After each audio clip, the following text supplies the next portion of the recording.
Deuxième partie du débat de France 24. On vote demain en Algérie. 23 millions d'électeurs appelés aux urnes pour désigner leurs députés. Des élections législatives dont l'enjeu principal sera sans doute la participation.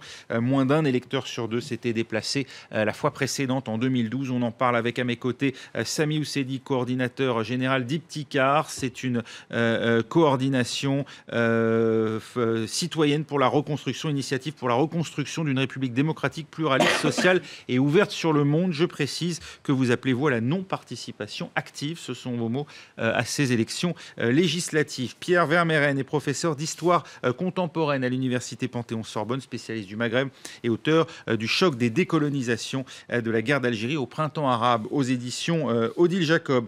Également avec nous, Naoufel Brahimi El-Mili, politologue, auteur de France-Algérie, 50 ans d'histoire secrète, 1962-1992 aux éditions Fayard. Et puis enfin, en direct d'Alger, Hassan Moali, directeur de la rédaction du journal Le Temps d'Algérie. Sami Oussedi, on y revient. La question de la participation qui est un enjeu important. Je rappelle les chiffres, 35% en 2007, 43% en 2012. Vous nous avez dit dans la première partie de cette émission que vous estimez d'ailleurs que ces chiffres étaient disons, gonflés par le pouvoir en place. Pour le pouvoir, justement, la légitimité, elle passe par un regain de participation. Ce serait important de voir ces chiffres remonter cette fois-ci.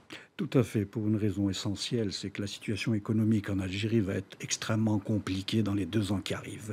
Et il va y avoir, je dirais, une conjonction de 2 dates, l'élection présidentielle et, je dirais, les problèmes économiques dus à la chute des prix du gaz et du pétrole, et je dirais aussi la baisse historique de la vente du pétrole algérien et du gaz. Donc tout ça va être dans une conjonction où je dirais aujourd'hui, le gouvernement, et au-delà du gouvernement, je dirais le pouvoir, puisqu'il s'agit plus du pouvoir que du gouvernement, il va avoir besoin aussi vis-à-vis, je dirais, de l'extérieur, de l'opinion internationale, parce que nous sommes déjà, aujourd'hui, nous avons débuté de nous réendetter. Donc on va repartir sur le marché de l'endettement. J'avais écrit ça en 2014 lorsque le baril était déjà à 120 €, et à l'AG, on me disait on sera très loin de ça. Or nous y sommes. Oui.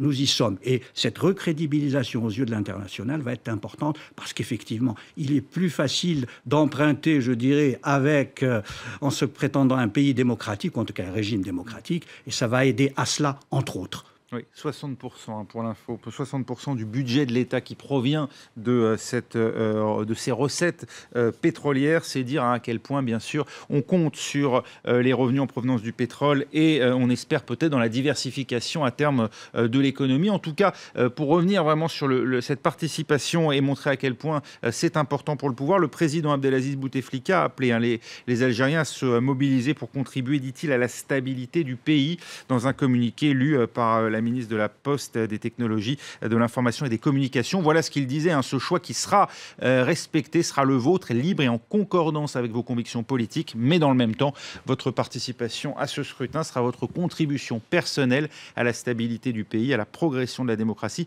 dont vous êtes la source et au développement de notre patrie, l'Algérie, à laquelle nul parmi nous n'a de patrie de rechange. Et puis, une déclaration doublée d'un appel du Premier ministre Abdelmalek Sellal aux femmes, appelle à battre leurs maris qui refusent d'aller voter.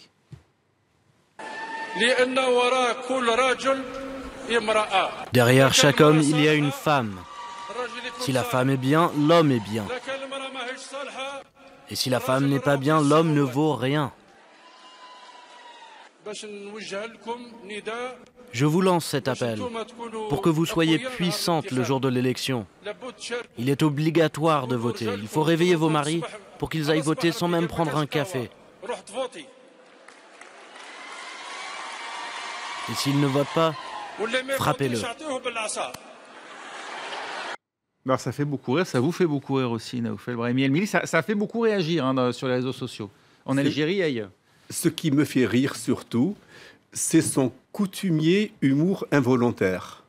Est-ce que vous pensez que c'était du premier degré pour lui? Il était sérieux? Non, enfin, ça, il voyait bien quand même la déclaration en elle-même. Il a fait pire. Pour moi, la question de fond, bien sûr, la participation est un signe fondamental, mais ensuite, la question qui se pose, c'est l'Assemblée nationale. On oublie qu'en 2008, la nouvelle Constitution a réduit les pouvoirs de l'Assemblée nationale. avant 2008, il y avait un chef du gouvernement qui était responsable devant les députés. La Constitution a changé, il est Premier ministre et les députés n'ont plus leur mot à dire. Donc, ce qui fait le passage de chef du gouvernement à Premier ministre, on a un Premier ministre qui fait des discours, parfois des blagues, et son seul pouvoir, c'est de signer les RTT de ses ministres. On revient à la conception chef du personnel, qui n'existe plus. Oui. Donc, nous sommes dans cette nouvelle configuration. Et ensuite, je veux dire, bon, là, je me prononce personnellement. Oui. L'abstention, le boycott, je ne suis pas favorable. On connaît tous quelqu'un de sympathique qui est candidat, pourquoi ne pas voter pour lui? C'est une façon de dépolitiser. Et on revient sur les liens informels, qui est l'un des tissus principaux de la société algérienne. Voilà le message que je veux dire. Et aussi pour ce Premier ministre, on peut faire un best-of. Et comme je crois que c'est une journaliste française qui l'a situé entre De Gaulle et Coluche. Bon, c'est peut-être pas mal finalement. Vous citez quand même deux grands noms de l'histoire de France. Un dirigeant évidemment sans doute sans égal, en tout cas au XXe siècle. Voilà. Et puis un grand nom de l'esprit comique français. La question est de savoir où est-ce qu'on met le curseur. Oui. Il y a ça aussi. Hein. Vous savez, il y a eu Ça ressemble à Michel Charasse, hein, le mélange. Il y a eu une anecdote qui n'en est pas vraiment une à propos des femmes en Algérie pendant la campagne électorale. C'est l'autorisation qui a été donnée, si j'ai bien compris, par les autorités, qu'un parti, une formation islamiste, placarde des affiches de candidates, puisque 30% des candidatures doivent être des femmes au minimum, sans visage, puisque... au nom de je ne sais quel principe religieux qui a été inventé pour la circonstance, les électeurs ne pourraient pas voir le visage d'une femme. Donc vous voyez... Donc, il n'y a pas de représentation de visage féminin. Des visages floutés. D'élus, en tout cas. Donc c'est quand même, là, si vous voulez, c'est pas drôle, vous voyez. Pourtant, c'est vrai. Oui. Ça s'est vu en Égypte, Morsi. Oui. Voilà, ça s'est déjà vu en Égypte. Ils ont mis une fleur à la place du visage de la femme. Sami Oussedik, ça montre aussi la capacité du FN à être un mouvement finalement attrape-tout qui arrive à canaliser et catalyser aussi les différents mouvements. Ce qui a été dit est très intéressant. Disons, on ne va pas parler de politique. Mais je suis désolé, c'est un gros souci. Pourquoi? Parce qu'on sait très bien qu'une des définitions de la politique, c'est gérer les antagonismes de façon pacifique dans une société. Si vous enlevez la politique, c'est la violence qui les gérera. Et aujourd'hui, je dirais, souvent, lorsqu'on parle d'Algérie, on dit qu'il y a un gros problème économique. Mais le verrou, il n'est pas économique, il est d'abord politique. De mon point de vue, il faut éviter l'économisme. Il faut véritablement arriver, et c'est ce que nous nous efforçons de faire, le mouvement Iptikar, à construire un projet. Aujourd'hui, toute la classe politique, dans les débats, dans leurs programmes, il n'y a pas d'avenir. Or, aujourd'hui, si nous ne pouvons pas prévoir un avenir pour nos enfants n'ont que deux solutions aujourd'hui. Un, devenir ce qu'on appelle des haragas, traverser la Méditerranée et bien souvent y mourir, ou deuxièmement, être dans des petits commerces illicites. Vous croyez qu'on construit une nation à partir de ce genre d'avenir? Et là, nous sommes tous coupables. Alors, surtout, n'éliminons pas la politique du débat. Et la moitié de la population algérienne a moins de 30 ans. Le taux de chômage, un jeune sur trois est au chômage en Algérie. Vous permettez? Oui. 21 millions des 41 millions d'Algériens sont nés à partir de 90, à partir de la guerre civile. Oui. Ça veut dire qu'on est une Algérie nouvelle qui échappe au radar de la politique. Et l'enjeu, c'est de ramener tout cela dans un champ, je dirais, politique. Je voudrais qu'on voit un tweet par rapport à ce que vous nous disiez à l'instant, les visages de certaines de ces candidates, de toutes ces candidates d'ailleurs, gommés des affiches. Voilà, pendant ce temps, en Algérie, on tolère que tu sois candidate aux législatives, mais en gommant ton visage de l'affiche. On a retrouvé Hassan Moali avec nous en direct d'Alger, directeur de la rédaction du journal Le Temps d'Algérie. Hassan Moali, je ne sais pas si vous l'avez entendu, mais on a passé cet extrait que vous avez sans doute vous-même écouté, celui d'Abdelmalek Sellal qui appelle les femmes à battre leur mari pour les inciter à aller vers les bureaux de vote. Il faut prendre ça avec le sourire. Ça a fait réagir en Algérie. On prend ça comment?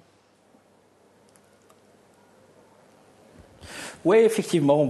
Lui, il est connu pour ses blagues et son humour, mais sur ce coup-là, il s'est un peu raté. C'est de l'humour noir un petit peu. C'est vrai que les réseaux sociaux, ça a fait le buzz. Tout le monde en parle. Mais connaissant le monsieur Sellal, il a l'habitude. À chacune de ses sorties, il lâche des boutades, des petits mots comme ça, et ça fait le buzz. Sur l'absence, Hassan Moali, ça c'est évidemment une autre question de représentation de visage féminin pour mettre un visage en fait sur ces futurs élus, en tout cas celles qui se présentent au suffrage. Est-ce que ça crée la polémique, ça crée un malaise? Ah oui, je suis totalement d'accord. Effectivement, tout le monde a condamné ça, y compris la haute instance de surveillance des élections. Ils ont verbalisé tout de suite tous les partis qui étaient coupables d'une telle ineptie, parce que c'en est une. Et après, ça a été réparé. Bien sûr, ça a soulevé vraiment le lire de tout le monde, journalistes, classe politique, tout le monde. Il y avait même certaines candidates des partis laïcs dont on a mis des masques comme ça. Mais finalement, c'était pas volontaire. Même, je parle du Front des Forces Socialistes, le plus vieux parti d'opposition. Justement, dans l'une de ces listes à Bourj Bouharij, une wilaya de l'est du pays, dans sa liste, il y avait 3 femmes dont on ne voyait pas le visage. Mais finalement, c'était une erreur qui n'avait absolument rien à voir avec le parti. Le parti a publié un communiqué en dénonçant cette pratique, et ça a été réparé. C'est la première fois que ça arrive en Algérie, et tout le monde, je vous assure que tout le monde a condamné ce procédé, parce que nous estimons tous que nous avons quand même dépassé le traumatisme des années 90. Donc il n'est absolument pas permis de recourir à ce genre de pratiques qui n'honorent pas la démocratie algérienne, même si c'est vrai qu'on a beaucoup de choses à apprendre en termes de démocratisation. Et si vous permettez, j'aurais aimé dire un petit mot sur la pratique politique en Algérie. Je pense que le souci majeur, c'est d'avoir dépolitisé l'Algérien. Les Algériens, on est arrivé à un moment où pratiquer la politique, c'est devenu, c'est comme si c'était interdit. On a diabolisé la pratique politique.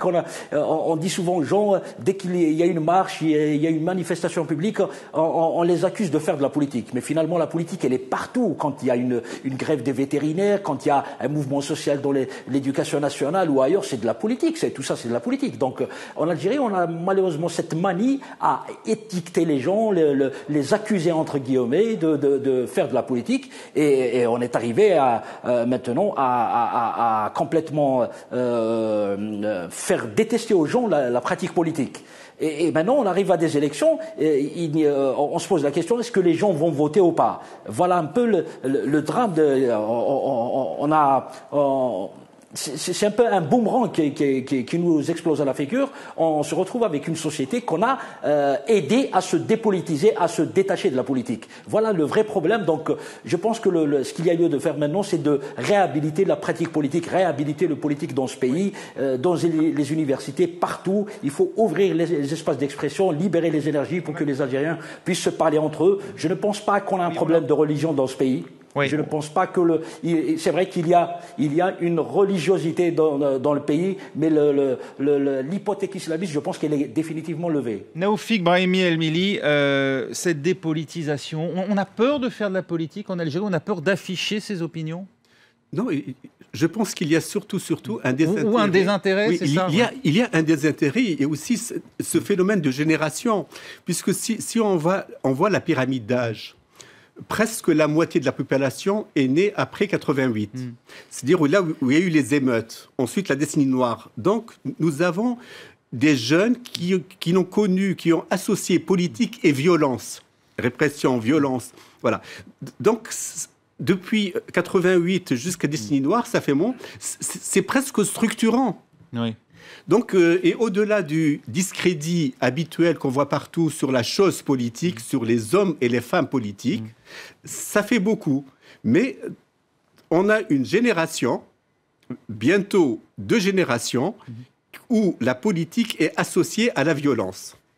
Pierre Vermeyren, c'est ça, en gros, c'est l'héritage de la guerre civile qui aujourd'hui détourne beaucoup d'électeurs. On a dit la moitié de la population, moins de 30 ans, détourne tous ces électeurs des urnes. Non, je crois que la guerre civile, la page a été tournée dramatiquement. Il y a un sentiment, si vous voulez, il y a 2 sentiments. Il y a un sentiment d'impuissance complet, impuissance qui provoque de l'humiliation, du ressentiment, mais surtout beaucoup de ressentiment vis-à-vis des élus, d'une classe politique qui est jugée corrompue. Alors évidemment, ce n'est pas qu'un phénomène algérien, mais ce sentiment, il est très puissant et il entraîne un éloignement, un dégoût vis-à-vis... Et il n'y a aucun bulletin de vote qui semble aujourd'hui être une alternative possible ? Quel programme ? Vous voyez, le problème, c'est que pour avoir une alternative, il faut des alliances politiques, il faut un programme. Et il n'y en a pas. Il n'y en a pas parce que les partis ont été cassés pendant très longtemps, sont sortis en lambeaux de la dictature, ensuite de la guerre civile. Et c'est compliqué. Les militants, on voit bien, même dans les pays démocratiques, c'est très dur de faire juste structure militante. Donc, dans un parti militaire, dans un régime militaire, avec des problèmes sociaux et religieux extrêmement complexes, c'est presque impossible. Et du coup, voter pour qui ? Les gens s'éloignent, ne votent pas. Mais par contre, la culture du ressentiment, de l'humiliation, elle mijote. Et c'est très dangereux, évidemment. Sami Oussedi, comment vous interprétez-vous l'absence d'Ali Benflis ? C'était lui qui était opposé à Abdelaziz Bouteflika lors de la précédente élection présidentielle en 2014, après avoir été son Premier ministre.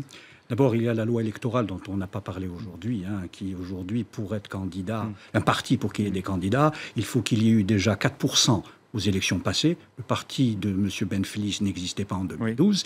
Et il faut, pour chaque candidat, 250 signatures de citoyens. Or, le citoyen demande de lui tout ce que vous voulez, sauf une adhésion politique. Donc tout ça, déjà, a rétréci le champ des possibles en termes de... Et puis, il y a un positionnement de M. Benflis qui est aussi sur la non-participation. Et M. Benflis, aujourd'hui, est une force politique importante, il faut le dire, en Algérie, qui a une stratégie de regroupement de l'opposition, parce que ce dont on ne parle pas aujourd'hui, et je le comprends très bien, c'est the day after, le jour d'après. Le jour d'après, parce que nous avons, après une période de 2 ans, et je dirais l'enjeu est là pour nous. C'est aujourd'hui, ce que j'essaye de faire avec d'autres, pouvoir coaliser, mais des coalisations positives sur des projets. Pour bien vous comprendre, c'est l'impensé de la politique algérienne, c'est un peu le tabou aujourd'hui, c'est la santé d'Abdelaziz Bouteflika et la question de la relève et de la succession. Ah mais bien sûr, tout le monde y pense, personne n'en parle. Oui. C'est très très compliqué, c'est véritablement une chape de plomb sur ça. Je veux dire, on a aujourd'hui, et volontairement, on ne parle jamais de l'avenir. Parce tout le monde a peur de l'avenir. Et ça, ce qui permet effectivement d'avoir ce mot d'ordre qui aujourd'hui est murmuré aux oreilles, c'est nous ou le chaos. Et j'ai bien peur que ça soit peut-être le chaos et eux. C'est véritablement quelque chose. Parce que cet avenir, si nous le préparons pas, si nous n'avons pas un projet de société à présenter, et d'autres, nous ne pèserons pas dans le rapport de force qu'il va y avoir. Alors, je ne me fais pas d'illusions, mais je pense qu'il faut toujours donner une chance à l'avenir. Naoufel Brahimi El-Milif, c'est ça aujourd'hui véritablement le véritable enjeu au-delà du scrutin de demain, c'est préparer l'avenir et essayer de savoir qui au pluriel peuvent incarner les alternatives possibles demain. Plus généralement, tous les partis politiques, les hommes et les femmes politiques ont un programme et non pas de projet. Chaque responsable politique a un programme, tant de logements, ceci, il n'y a pas de projet. La difficulté... Quelle est la stratégie des uns et des autres au FLN ? On cherche à trouver un successeur possible. Du côté de l'opposition islamiste, on attend de cueillir le pouvoir comme un fruit mûr. Pour le moment, c'est la gestion du non-dit. Personne n'annonce de stratégie. Et on a même vu certains évoquer ce qui est permis par la Constitution, un 5e mandat. Oui. Donc, à force d'en parler, c'est une gestion du non-dit. Et comment dirais-je ? Et le plan B serait, selon moi, faire un projet politique et pas un programme chiffré. Comment se fait-il, Pierre Vermeyren, qu'aucun successeur n'émerge à Abdelaziz Bouteflika, qu'il faut le rappeler quand même, à participer à cette guerre d'indépendance? C'est quand même quelqu'un qui fait partie de l'histoire de l'Algérie et dont on se doute bien qu'à un moment ou à un autre, il faudra lui trouver un successeur. La question va se poser de manière inévitable. Mais écoutez, c'est pas un débat public, vous comprenez bien. C'est les présidents de l'Algérie, d'ailleurs, d'une manière générale, ils ont été désignés par les élections, mais avant les élections, il y avait un consensus qui s'était établi. Comment voulez-vous que s'établisse un consensus? Peut-être qu'un consensus s'est établi dans certains milieux d'Algérie, mais c'est pas un débat public. Oui. Les Algériens spéculent, les étrangers spéculent, la diplomatie internationale spécule. Mais tant que le président Bouteflika est vivant, et en plus de surcroît ne s'exprime pas lui-même. Il pourrait... il n'a pas désigné de successeur. Donc, vous savez, le secret, c'est le pouvoir. Donc, tant que vous êtes dans l'opacité, vous êtes dans le pouvoir et le président Bouteflika gouverne. Et donc, cette question... Tout le monde s'interroge. On imagine bien, Hassan Moali avec nous en direct d'Alger, que cette question, même si elle n'est pas ouvertement sur le débat, dans le débat public, beaucoup d'Algériens y pensent forcément, hein. Non, mais c'est clair, le rendez-vous politique de 2019, tout le monde y pense. Et surtout, bien sûr, le pouvoir, les partis du pouvoir, le FLN et le RND, et quelques petits partis satellites qui s'arriment au pouvoir. Bien sûr, c'est une répétition générale un petit peu de l'élection présidentielle de 2019. J'imagine il doit y avoir un plan A et un plan B. Il y a des personnalités comme ça, des noms qui sont cités, mais on ne sait jamais. On est à 2 ans de la présidentielle, on ne sait jamais ce qui va se passer.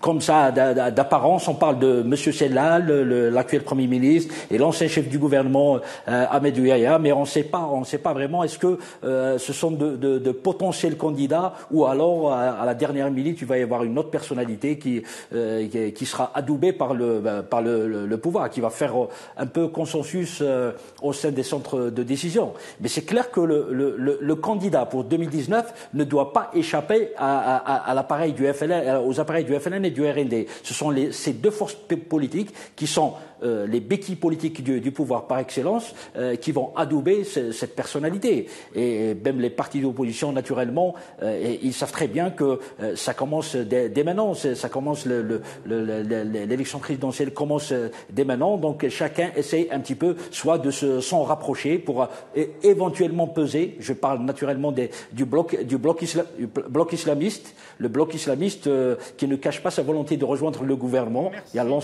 l'ancien patron du mouvement de la Société pour la paix. Merci beaucoup Hassan Moali. Malheureusement, la qualité de l'image est en train de devenir assez mauvaise, mais enfin on aura compris en tout cas l'essentiel de votre propos. Merci beaucoup d'avoir été avec nous en direct d'Alger. Merci également à Naoufel Brahimi El-Mili, politologue, dont je rappelle le titre de l'ouvrage France-Algérie, 50 ans d'histoire secrète. Voilà, c'est paru aux éditions Fayard, 1962-1992. Merci également à vous, Sami Oussedik, d'avoir été avec nous, ainsi qu'à Pierre Vermeren. Restez avec nous.